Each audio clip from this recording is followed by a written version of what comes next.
Let's talk about that moment when your stomach just completely drops. Oh, I hate that feeling. Right. You know the exact one I mean. You have your entire week mapped out. Wow. The calendar is like color-coded. The meetings are set. The logistics are totally locked in. You feel like the master of your domain. Yeah, you're on top of the world. Exactly. And then, out of nowhere, an email lands in your inbox, or a flight gets canceled, or a project gets completely derailed. And the immediate biological response is just pure panic. Yes. Cortisol spikes, your heart races, and this narrative instantly takes over your brain where you're just like, well, everything is ruined. It is. I mean, it's a deeply ingrained evolutionary response. Really, like biologically. Oh, absolutely. Yeah. We are wired to perceive disruption as a mortal threat because, in the environment our brains evolved in, unpredictability usually meant danger. Oh, right. Like a sudden storm or a predator. Exactly. A sudden change in the weather or the landscape wasn't like some opportunity for growth. It was a literal threat to your survival. That makes so much sense. So we developed this intense craving for predictability. We build these complex, rigid structures in our modern lives, our schedules, our career plans, relationship timelines. Just to soothe that ancient part of the brain that's terrified of the unknown. Precisely. But the reality of our modern world is that it is just entirely unpredictable. Constantly shifting, yeah. And that brings us to the core of what we are unpacking today. We have a really fascinating set of sources on the table for this deep dive. We do. It's a great pairing. Yeah, we're looking at an astrological forecast from Tarot by Haim C, covering the week of August 24th through the 30th, 2026. And it's been paired with this incredibly striking piece of short sci-fi fiction. It's called The Cartographer of Possible Futures. The pairing is just masterful, honestly, because both sources are circling this exact same profound psychological transition. Right. They're both demanding that we look at how we handle daily uncertainties. Exactly. The mission here today is to figure out how to transition from this state of fear, where we rigidly try to control every little thing, to a state of radical flexibility. We want to figure out how to reframe those jarring, stomach-dropping interruptions, not as disasters blowing up our plans, but as, like, vital, necessary messages for our growth. And the foundational concept for this entire conversation comes straight out of that astrology report. Yeah, this part blew my mind. It suggests that reality itself often changes long before our interpretation of reality ever catches up with it. Think about the psychological weight of that idea. It's massive. I mean, we form an interpretation of how our life is going. Right, like maybe a belief that our career is totally stalled. Or that a specific relationship is just doomed. We invest time, hope, and intense emotional energy into that specific narrative. And then even when the underlying facts change, the terrain actually shifts. We stubbornly cling to the old story. Yes, we suffer from this massive sunk cost fallacy regarding our own anxiety. We really do. We would rather be certain about an impending disaster than uncertain about a mystery. That dynamic is the exact premise of The Cartographer of Possible Futures. Oh, Mara's story. It's so good. The main character, Mara, she is the ultimate manifestation of someone clinging to an outdated reality. Completely. So she works in a place called the Department of Civic Memory. Right. And her entire job is comparing historical maps of her city with current ones. She's trying to track this urban sprawl that is constantly rapidly shifting. And while she does that professionally, her personal life is just consumed by a very specific, terrifying narrative. It's so intense. She has this private polymer map in her apartment, and on it, she meticulously tracks every single failed infrastructure project, every power grid failure, every abandoned district in the eastern sector. And right in the center of this map, she's written 4 words in thick black ink. The city is running out of time. She is completely convinced the city is dying from an irreversible water shortage. Which, to be fair, everyone in the city believes. Right, it's their defining reality. Yeah. There are strict water rations, entire residential towers just sit empty, rolling blackouts, and she wrote those 4 words on her map 3 years ago, and she stares at them every single day. She has basically built her entire identity around anticipating this collapse. Which maps incredibly well onto the astrological energy entering the picture early in the week. It really does. So early in the week, we see Mercury shifting into the sign of Virgo. Okay, break that down for us. Sure. To understand how that works mechanically, you have to look at what those 2 archetypes represent. Right. Mercury is the planet of cognition, communication, and how we basically process raw data. And Virgo. Virgo is the archetype of the editor, the analyst, the spreadsheet, if you will. Oh, I know some Virgos like that. Right. So when Mercury enters Virgo, the mind becomes this hyper-focused vessel for insight. You suddenly notice the tiny details you usually gloss over. But the source text gives a pretty massive warning about the shadow side of that transit. It does, yeah. Because productive analysis definitely has a tipping point. For sure. When a hyper-analytical mind encounters a situation that isn't going according to plan, that Virgo energy can curdle. It turns into intense anxiety and, pathological fault-finding. The text explicitly warns against confusing perfection with authenticity. Exactly. And Mara is caught in this exact anxiety loop. She is using her brilliant analytical mind to meticulously chart a disaster. She is gathering flawless data to support a completely flawed premise. Yes. Reading about her obsessive cracking, I kept thinking about the human immune system. Oh, that's an interesting connection. How so? Well, sometimes the immune system gets confused and causes severe inflammation, right? Okay. It attacks the body's own healthy tissue because it thinks it's fighting off a virus that isn't even there anymore. Right, an autoimmune response. Exactly. Mara's doing that psychologically. She's tearing her own nervous system apart, attacking a ghost threat. Bracing for an impact that isn't coming. Yeah. It's like relying on a GPS that hasn't updated its maps in a decade. Oh, that is a perfect analogy. You're sitting there terrified. You're about to drive off a cliff, but the road was actually rerouted years ago. You're stressed over a ghost problem. That hits the nail on the head. And for anyone listening right now, this is a crucial moment to just pause and ask yourself, what personal maps are you navigating by right now that are based on outdated data? right, what phantom threats is your psychological immune system attacking? Maybe it's a narrative about your financial security or this ingrained belief that you just aren't qualified for a certain career path. You might be suffering immensely over a cliff that was rerouted out of your life years ago. Well, Mara's phantom cliff gets challenged in a very abrupt way. The inciting incident of the story just drops out of nowhere. It's such a great scene. She's at work. Yeah, and suddenly every public data terminal in the city flashes a 3-word override. Nothing is wrong. Just for a second. And then this supposedly corrupted file appears in her highly secure database. It's a map of her city, but it's dated 6 years in the future. And the reality depicted on that map completely shatters her paradigm. It does. The Eastern District, the one she has color-coded as dead and abandoned, it's shown as green and thriving. The old failing desalination plant is marked as a freshwater lake. And cutting right through the middle of the city is this massive blue line labeled the River Hesper. A river that absolutely does not exist in her present world. Right. And her immediate reaction isn't relief. Not at all. It's pure denial. She spends hours running this map through every verification algorithm the department has, just desperately trying to prove it's a fake. Because she's terrified of being wrong. But the systems all return the same result. The file is authentic. Which pushes her to dig deeper into the city's historical water records, looking for the glitch. And that leads to a massive breakthrough. Which, by the way, aligns perfectly with the transit happening midweek. Oh, right, the Sun conjunct Mercury. Exactly. In astrological mechanics, a conjunction means two celestial bodies are occupying the exact same degree of the zodiac. So they blend their energies completely. Yes. The Sun represents illumination, vitality, core purpose, and Mercury, as we said, is the processor of information. So when they merge, it creates this laser-like flash of insight. A huge moment of clarity. The source material actually notes this specific conjunction often acts as a finish line for something that was started 6 to 8 weeks prior. Missing puzzle pieces suddenly snap right into place. And Mara finds her missing puzzle piece. She does. After weeks of obsessive investigation, she finally spots the anomaly in the underground reservoir logs. It traces back 3 entire years. This part is so wild to me.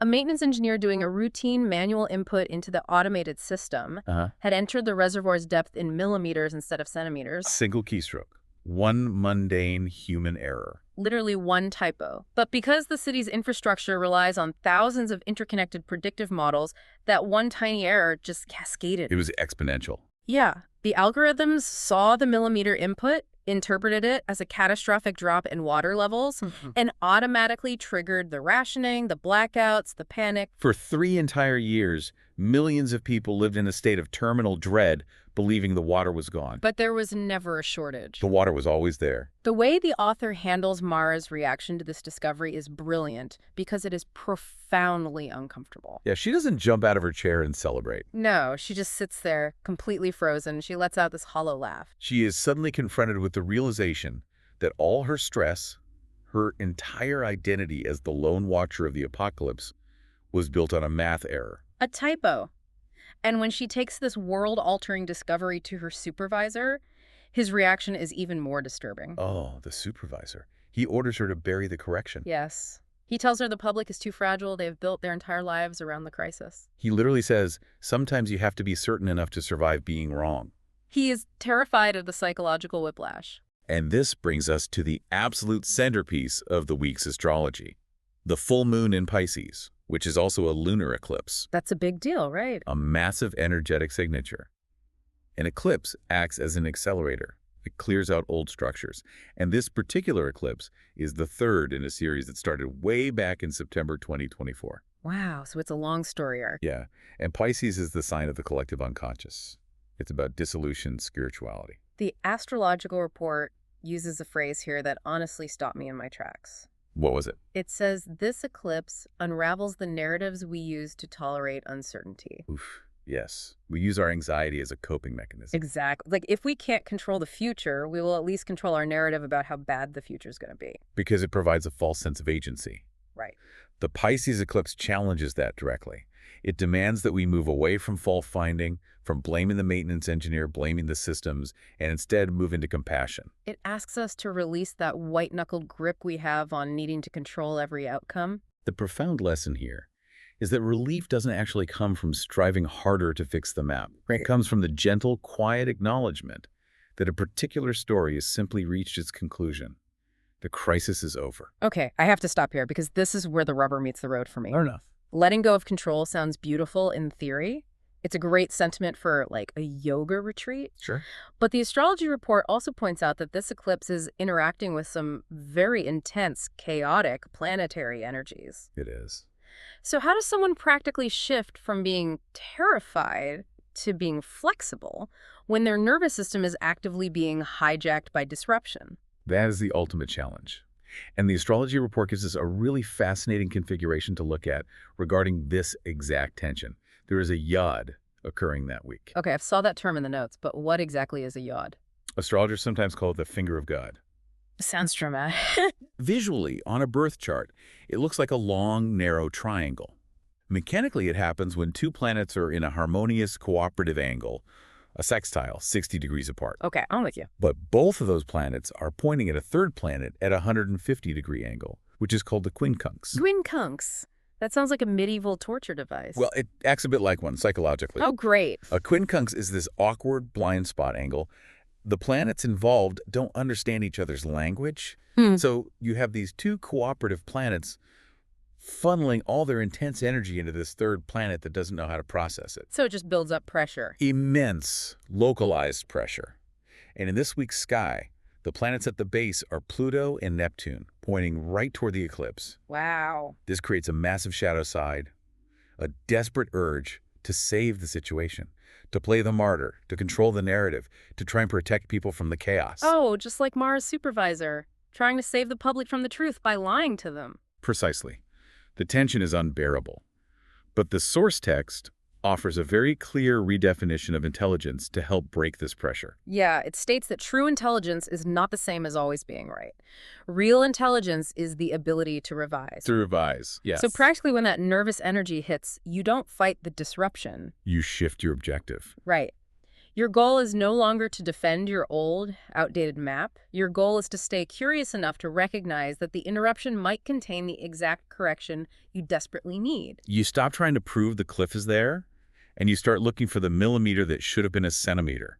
And Mara is forced to do this in the most literal way possible because her city suddenly floods. Yes. The climax of the story is wild. It really is. And it's not a catastrophic, apocalyptic flood either. No. The water just rises enough to crack open the foundation of this Department of Civic Memory. Right. So Mara wades down into the flooded sub-basement, and she discovers this enormous, ancient, metallic machine.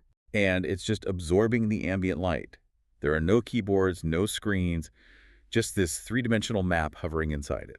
And she realizes this machine isn't just predicting the city's future terrain. No, it is actively rewriting reality. The coastlines are shifting in real time, rivers are rearranging themselves. She reaches out and touches it, and in a flash of light, she's transported 6 years into the future. To the exact reality she saw on the corrupted file. She is standing right beside the River Hesper. And there, she meets her older self. Which is such a great moment. It is, and the older Mara delivers the final blow to the old reality. She explains that the flooding wasn't a disaster. Right. The city had been built recklessly over an ancient suppressed water system.